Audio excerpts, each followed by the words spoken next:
Good morning, student. BSc Part Third,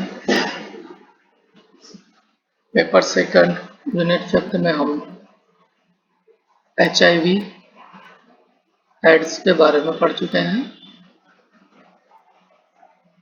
अगले topic में हम मोनोक्लोनल एंटीबॉडी के बारे में स्टडी करेंगे। मोनोक्लोनल इस एंटीबॉडी के बारे में स्टडी करने से पहले हम ये समझ लें कि मोनोक्लोनल एंटीबॉडी क्या होती है और यह पॉलीक्लोनल एंटीबॉडी से किस प्रकार से डिफरेंस है।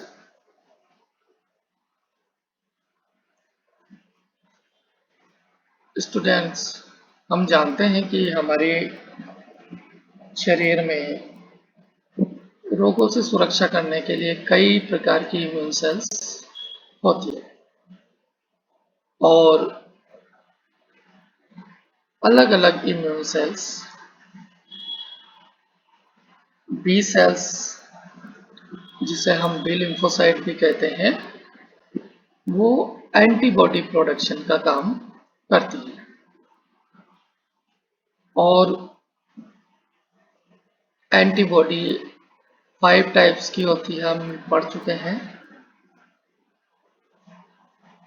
किसी एक सिंगल इम्यून बी सेल के द्वारा जो एंटीबॉडीज उत्पादित की जाती है या प्रोडक्शन किया जाता है, उन्हें मोनोक्लोनल एंटीबॉडी कहा जाता है।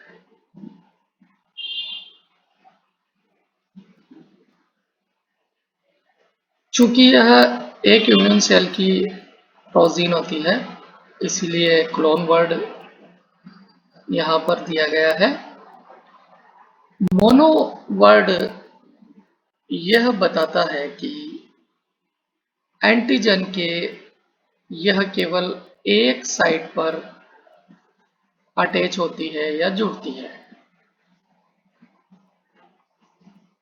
पॉलीक्लोनल एंटीबॉडीज में एंटीजन के बहुत सारे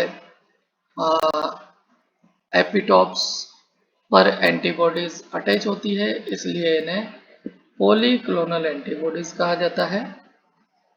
और इन पॉलीक्लोनल एंटीबॉडीज में एक से ज़्यादा एंटीजन बाइंडिंग साइट्स होते हैं।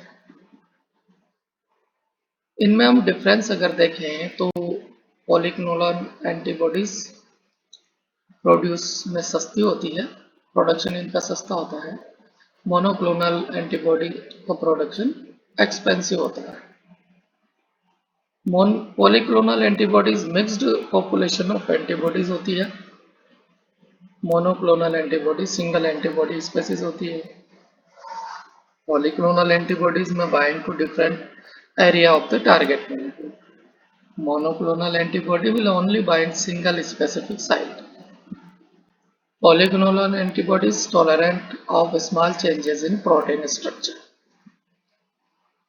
जबकि मोनोक्लोनल एंटीबॉडी रिकॉग्नाइज एक पर्टिकुलर प्रोटीन की पहचान करती है। अब आगे पढ़ते हैं हम मोनोक्लोनल एंटीबॉडीज के बारे में।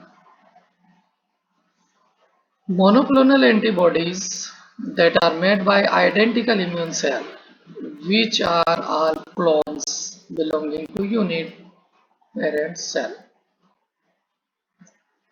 Monoclonal antibodies can have monovalent affinity and that they bind to the same epitope. The part of an antigen that is recognized by the antibody. Epitope antigen का वो पार्ट होता है जिनकी पहचान एंटीबॉडी द्वारा की जाती है। In contrast polyclonal antibodies bind to multiple epitope, एक से अधिक एपिटॉप पर बाइंड होती है। Given almost any substance, it is possible to produce monoclonal antibodies that specifically bind to that substance. They can then serve to detect or purify that substance. Monoclonal antibody का एक दूसरा उपयोग यह भी है कि यह जिस एंटीजन से अटैच होती है उनके प्यूरिफिकेशन में भी इसको काम में लिया जाता है। This has become an important tool in biochemistry, molecular biology and medicine. यह टूल बायोकेमिस्ट्री, मॉलिक्यूलर बायोलॉजी और मेडिसिन में भी इम्पोर्टेंट है। इसकी हिस्ट्री हम देखते हैं।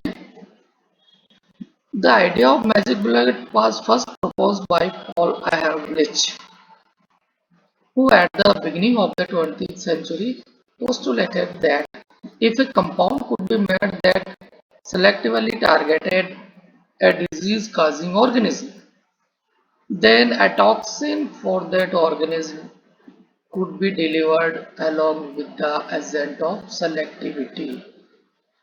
पॉल एहरलिच ने बताया कि कोई एक कंपाउंड जो किसी स्पेशल रोग फैलाने वाले स्पेशल ऑर्गेनिज्म को टारगेट करता है, इस प्रकार की कंपाउंड को बनाया जा सकता है और उसके साथ